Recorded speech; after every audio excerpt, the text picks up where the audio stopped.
राष्ट्रीय महासचिव महोदय, जिला अध्यक्ष जी,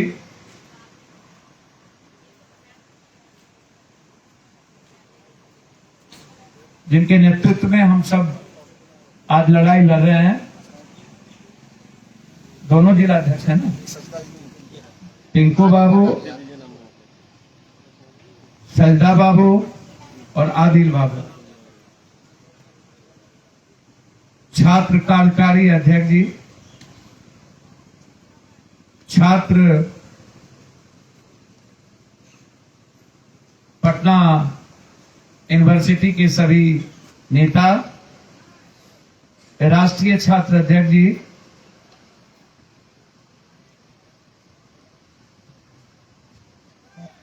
हमारे जानदार शानदार पटना यूनिवर्सिटी के और युवा के प्रदेश अध्यक्ष दानवीर जी, मनीष जी,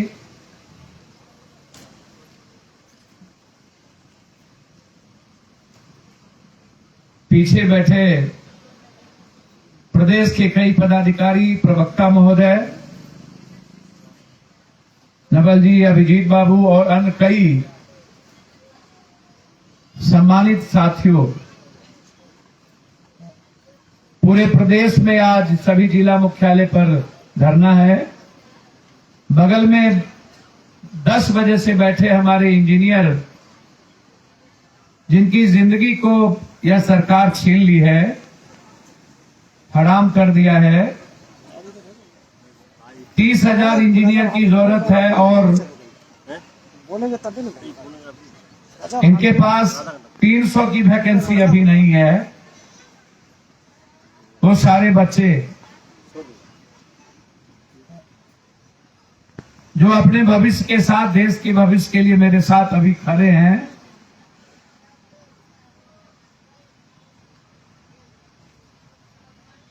और आज पटना के तमाम क्रांतिकारी साथी जो हमेशा लाठी संघर्ष में भूमिका निभाते हैं,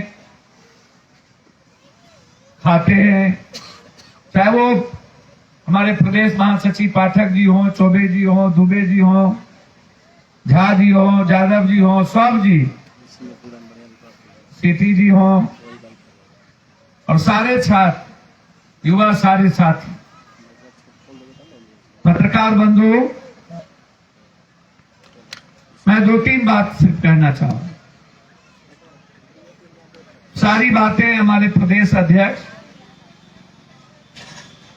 हमारे छात्र अध्यक्ष, दोनों राष्ट्रीय अध्यक्ष और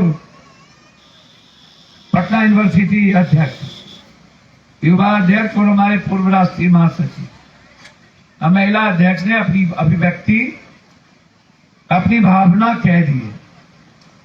लेकिन हमें समझना होगा कि हम बड़ी बड़ी बात करते हैं। यदि हमारी पार्टी में जज्बात होता, ये निर्णय पप्पू यादव को दिल्ली में नहीं लेना पड़ा।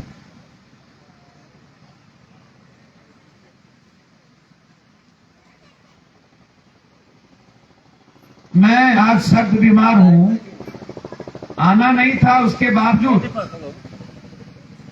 जब मैंने देश भर में कांग्रेस और कांग्रेस में राहुल गांधी, सोनिया गांधी और प्रियंका जी को सिर्फ लड़ते देखा, कांग्रेस में भी वो थी, लोकसभा और राज्यसभा के 84 सांसद, चिलचिलाती धूप के 46 डिग्री में खड़े होकर के नारा, 81 साल का खड़गे जी और 74 साल का चिदम्बरम,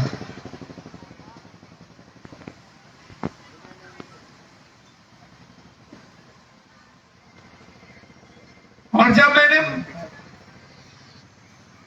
महिलाओं को लाठी गोली खाते हुए दिल्ली में देखा तो मैं अपने आप को रोक नहीं पाया। मैं महिलाओं से आग्रह करूंगा, चुपचाप आप लोग बैठ जाए प्लीज, और जिनके बच्चे बोलते हैं वो लेके बाहर चले जाए।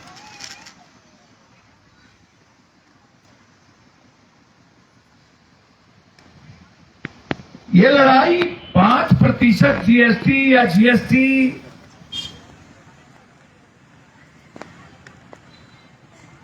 या महंगाई से ही सवाल नहीं है। सवाल भारत के मुद्रा से, सवाल भारत के आयात से है, सवाल भारत के निर्यात से है, सवाल भारत के रुपया के डॉलर से है, सवाल नाइजीरिया से भी नीचे भारत गरीब क्यों है। दुनिया में सबसे ज्यादा गरीब नाइजीरिया और नाइजीरिया से भी गरीब भारत।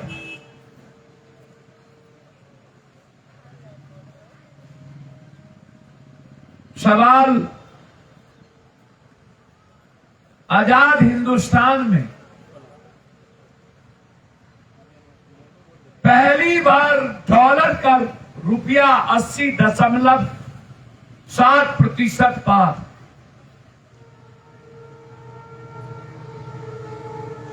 निर्यात 18.2 और आयात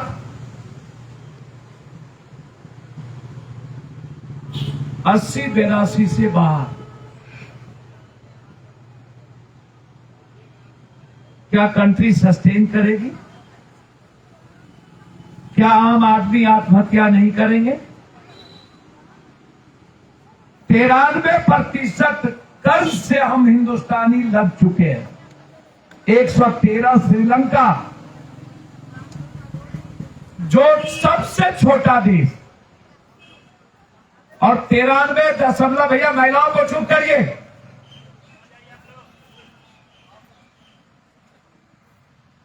सुनिए,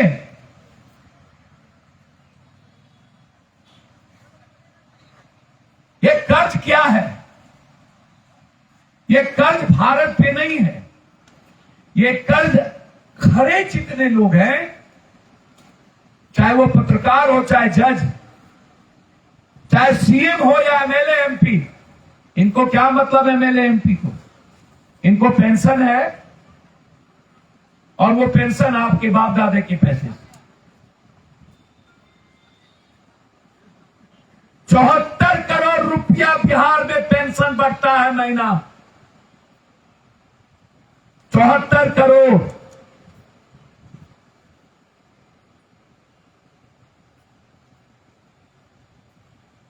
इसको किस बात की चिंता है? ये 1150 रुपये में आपके ही खून चूसकर इनको गैस सिलेंडर खरीदने की औकात है। क्या आपने कभी सोचा मिडिल क्लास और मिडिल क्लास के ऊपर और मिडिल क्लास के नीचे? पहला आप ये सोचिए, हिंदुस्तान में 1.5% लोगों के पास सारी सुविधा। इसको जीएसटी से मत देखिए, इसको 5% से मत देखिए, इसको देखिए एजुकेशन पर 12%। इसी नरेंद्र मोदी ने एजुकेशन के सामान पर टैक्स लगाया था, अब 18 कर दिया। इसको देखिए हेल्थ, 8% हेल्थ पर मोदी ने टैक्स बढ़ा दिया। इसको आटा चावल से मत देखिए, इसको देखिए मुर्गी से, इसको देखिए मखान से। मैदा पर टैक्स नहीं लगी, क्योंकि मैदा मिल में नहीं पिसाते, ये कॉर्पोरेट के घर में होता। टैक्स सिर्फ आटा पे लगा है, क्योंकि ये आम आदमी खाता। पेंसिल पे, धनिया पे, हल्दी पे, तेजपत्ता पे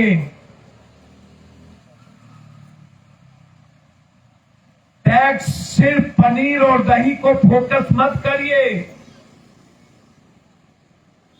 आप जिंदगी जो जीते हैं रोजमर्रे की, सिर्फ कफन मत देखिए। हम लोग मुर्दा लाश हैं, मुर्दा लाश। हम लोग जिंदा नहीं हैं। जिसके जेब में रुपया नहीं हो, जो अभाव में जीता हो वो मृत प्राय है। जो डर में जीता हो वो मृत्यु है। याद रखना पत्रकार बंधु, बदनामी से ज्यादा सस्ती मौत है। मौत ले लेना, कभी बदनामी मत लेना। यह देश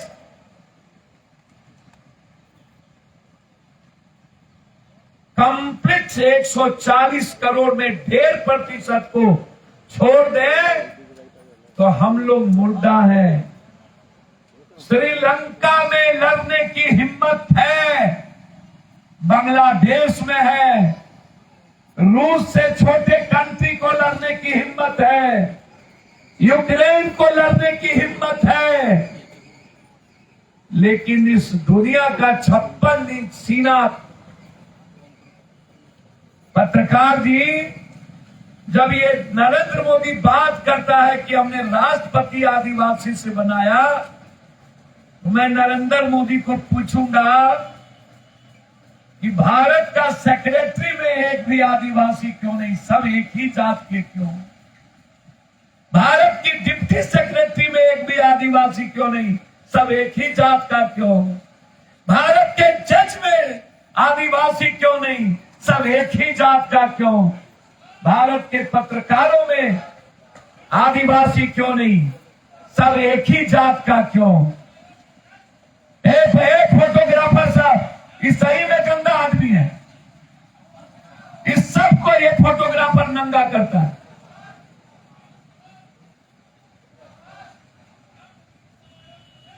इसीलिए एक बात याद रखिएगा, मैं आपको बहुत क्लियर बताना चाहता हूं। मोदी जी एक बात समझ लीजिए, एजुकेशन में अग्निवीर पे आऊंगा बाद में।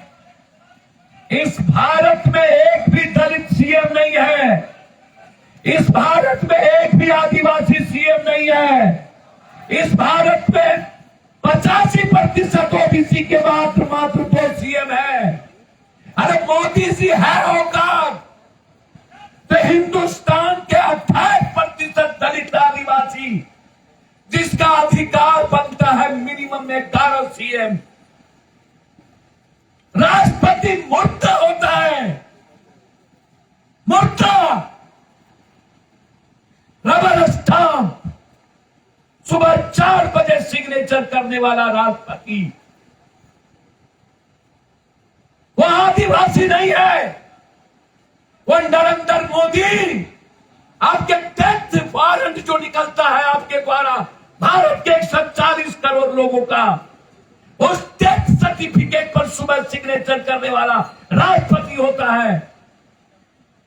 जो गरीब, कमजोर, मिडिल क्लास, किसान, छात्र, youth, RBI, SSC, BSc, UPSC, STT, BTT, engineer, उनके प्रतिभा का डेथ सर्टिफिकेट लिखता है।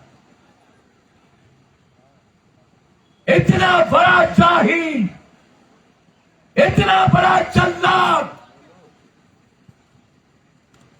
हम जीएसटी के लिए सिर्फ नहीं बैठे, हम बैठे हैं इस भारत के 140 करोड़ लोगों की जिंदगी की। पत्रकार में 2% भी दलित आदिवासी नहीं। यह पूछो नरेंद्र मोदी से। जज में नहीं, कुर्सी पे नहीं, कैबिनेट में नहीं, सीएम नहीं, पीएमआरएसएस का, और बोर्ड लगाएगा आदिवासी का, 2024 का, इसकी निगाह जीएसटी पे नहीं, इसकी निगाह पीएफआई पर, इसकी निगाह कौन है ये पीएफआई, आएंगे हम उस पर भी एक दिन। इसकी निगाह 2024 पे, इसकी निगाह, अरे मोदी आप पैदा नहीं लिए थे उस वक्त जब मुगल 500 साल हिंदुस्तान पे राज किया था और एक हिंदुस्तानी का बाल नहीं बिगाड़ सका। अरे मोदी, अंग्रेज ने राज किया था, एक हिंदुस्तानी दलित आदिवासी का बाल नहीं बिगाड़ सका। आज जहां हिंदुस्तान के किसान को मार रहे हो, यूथ को मार रहे हो, छात्र को मार रहे हो, महिलाओं को समाप्त कर दिया, मोदी चर्चा उस पे करो, चर्चा रोजगार पे करो, चर्चा काला धन पे करो, चर्चा नोटबंदी पर करो, चर्चा भारत और नाइजीरिया पर करो, चर्चा अदानी पर करो, चर्चा अंबानी पर करो, चर्चा राष्ट्रपति पे नहीं। जीएसटी आजाद हिंदुस्तान के बाद सबने कह दिया। कभी आपने सोचा हमारे मित्र छात्र अध्यक्ष मनीष 15,000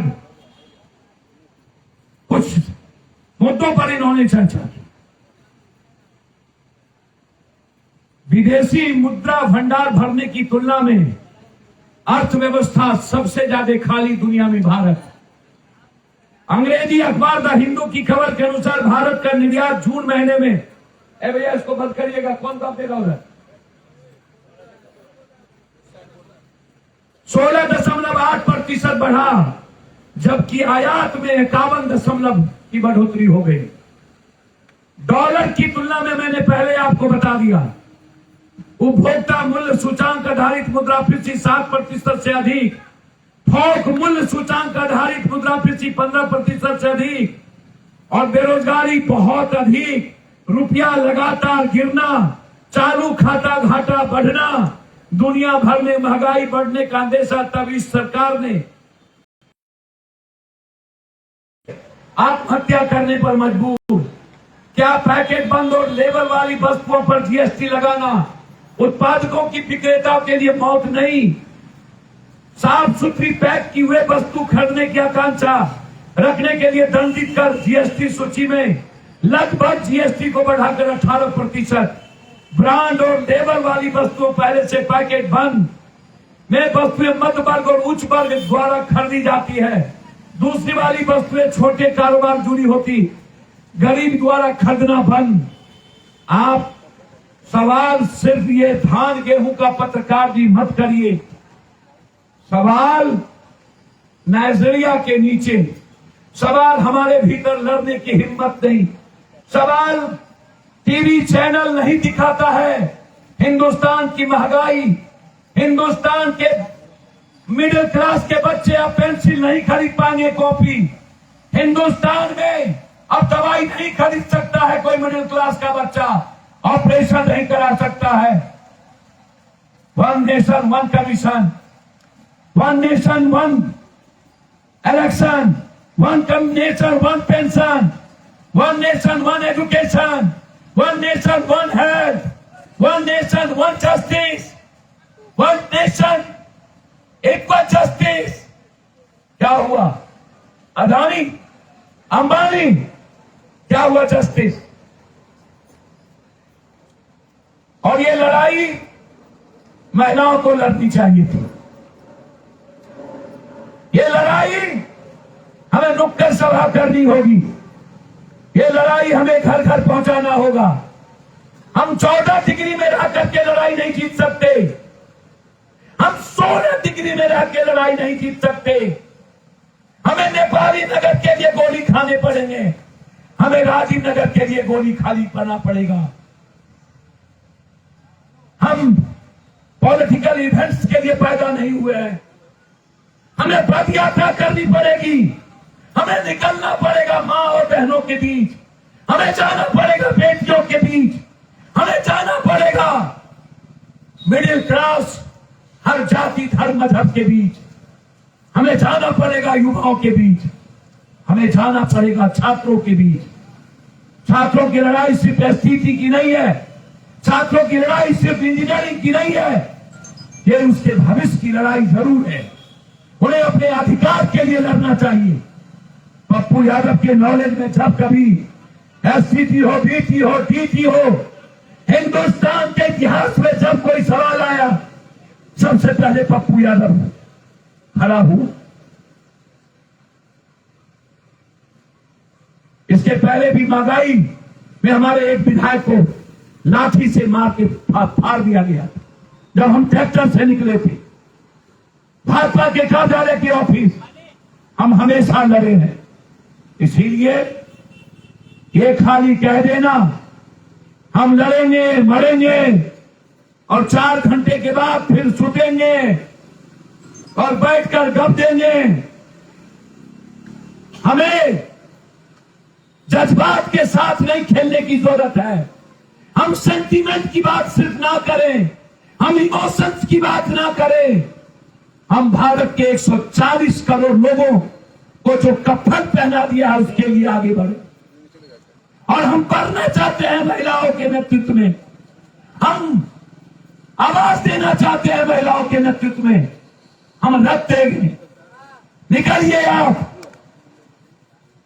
हम 1 सप्ताह के अंदर आपको रथ बना के देते हैं और आप शुरू करिए।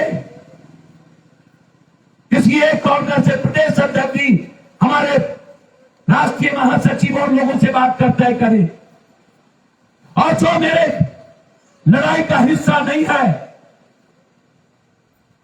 हम अपना वो हिस्सा ना समझें। हमें लड़ना होगा, हमें पद यात्रा करनी होगी।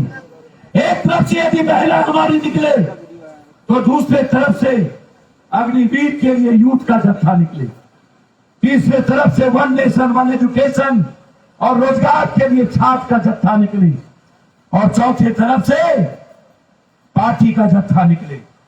4 कॉर्नर से हम जत्था निकाले, सिर्फ जीएसटी नहीं।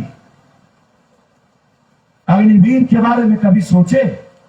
कभी आपने प्रदेश अध्यक्ष जी फॉर्म पढ़ा? दुनिया के इतिहास में कभी किसी फॉर्म पर जाति शब्द लिखा गया था क्या? किस जाति के लोग हो? जाति पूछोगे, पहले ही सेना में दलित नहीं है, पहले ही सेना में अल्पसंख्यक नहीं है, पहले ही सेना में अत्यंत पिछड़ा नहीं है। सेना में या तो थोड़ा ओबीसी है या ऊंची जात के लोग हैं, और उसके बाद पूरे के पूरे जीएसटी के फॉर्म पर जाति। 24 से 28 का यूथ अब सैनिक नहीं बनेगा। जो सैनिक बनेगा वो सैनिक नहीं कहलाएगा। जो मरेगा अनुकंपा में नहीं चाहेगा, जो मरेगा उसे 1 रुपया नहीं मिलेगा, जो लड़ेगा उसे पेंशन नहीं मिलेगा, और जो रूम में बैठ के चुहा करेगा, जो माल जिसको क्या क्या आएगा मैं जो यहां नहीं बोल सकता, उसको पेंशन भी मिलेगा, उसको हवाई जहाज का सफर भी मिलेगा, उसको ट्रेन का भाड़ा भी मिलेगा, उसको बिजली पानी फ्री भी मिलेगा। अरे मोदी जी, राजनीतिक दुश्मन को खत्म करने की तैयारी, ईडी सीडी से दुनिया में सब डरेगा, पप्पू यादव तुमसे कभी नहीं डरेगा, याद रखना। ये लास्ट कर रहे हैं संजय जी, आप ही के लिए लास्ट कर रहे हैं। नाइजीरिया की भी बात कर लीजिए। खाली चैनल पर पीएफआई और फुलवारी शरीफ मत चलाइए।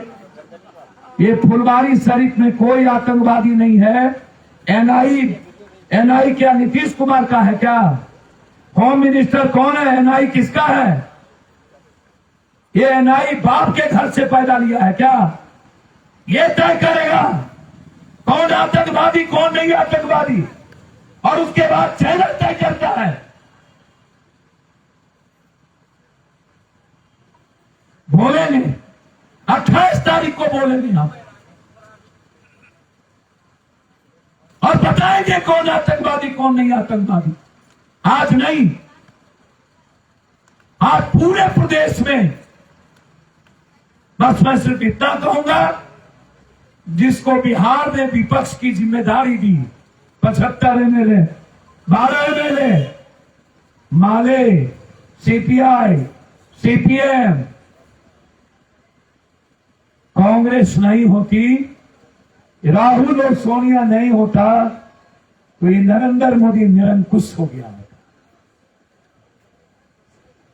इसीलिए मैं अपने छात्र साथियों से कहूंगा, आपकी भूमिका पिता के तरह मैं अभी से तय करूंगा और आपके लिए सबसे बात करूंगा। दूसरी चीज, मैं अपने प्रदेश अध्यक्ष जी से कहूंगा, अग्निवीर वापस लो। इसकी लड़ाई युवा अध्यक्ष जी दिल्ली पटना बहुत कर लिए कुछ। अब हम लोग बरसात के बाद, जैसे बरसात शुरू हो हम लोग पैर का छाला लगावे, वैसे ही मेरी सब कुछ खत्म हो चुकी है शरीर। डॉक्टर ने कहा कि जो हाल है वो आपका मरना तय। तो मैं चाहूंगा कि हमारे ही मौत से इतिहास लिखा जाए। छात्र अध्यक्ष लोगों से भी कहूंगा, लच्छेदार स्पीच, कथनी और करनी में फर्क को चेंज करिए। और जो प्रदेश नई टीम बनी है और जो राष्ट्रीय नेतृत्व है, मिल करके रोजगार के सवाल पर और एजुकेशन के सवाल पर निकलने की तैयारी करिए। और राष्ट्रीय अध्यक्ष महिला बहन, प्रदेश अध्यक्ष और पटना के सभी अध्यक्ष से आग्रह करेंगे कि डोर पॉलिटिक्स को खत्म करिए, इंडोर पॉलिटिक्स खत्म करिए और सड़कों पर लाठी खाने की तैयारी शुरुआत करिए। और सिर्फ शब्दों की वाणी में मत उलझिए, बदन में फोका की भी तैयारी करिए। और प्रदेश अध्यक्ष जी आपसे भी कहेंगे, कमेटी फॉर्म करके हमारी भूमिका तय करिए और अगस्त से जीएसटी के खिलाफ, महंगाई के खिलाफ और अग्निवीर वापस के खिलाफ और इस सत्ता के खिलाफ एक पदयात्रा की शुरुआत करिए, जिसमें पप्पू यादव हर दिन मिनिमम 15 किलोमीटर से 20 किलोमीटर चलने का तैयारी हमने मन बना लिया है कि हम चलेंगे। हर जिस जिले से हम निकले वहां 200 सिर्फ लोग मेरे साथ पदयात्रा करें। जरूरी नहीं है हमको 2000 भीड़ की।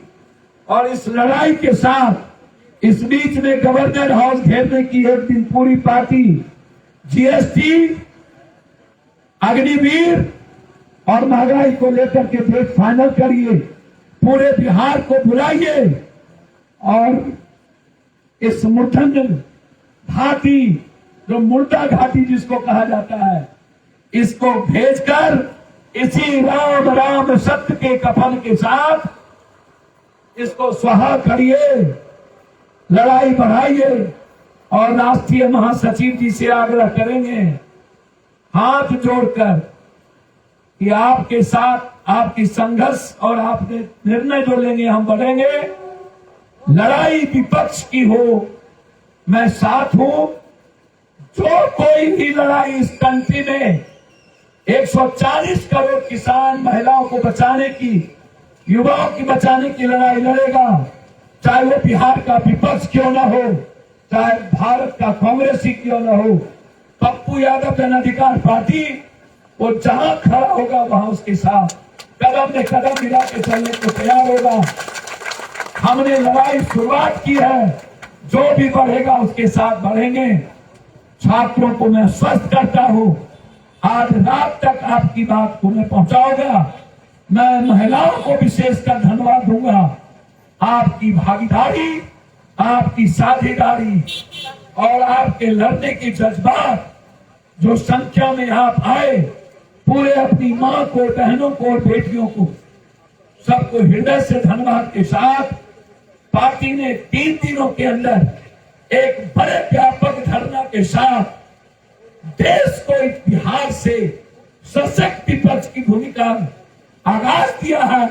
इसके लिए अपने पार्टी को मैं हृदय से यहाँ बैठे सभी साथियों को प्रणाम करता हूँ और मैं हाथ जोड़कर आग्रह करूंगा, अपनी भूमिका और हिस्सेदारी को आज से तय करिए।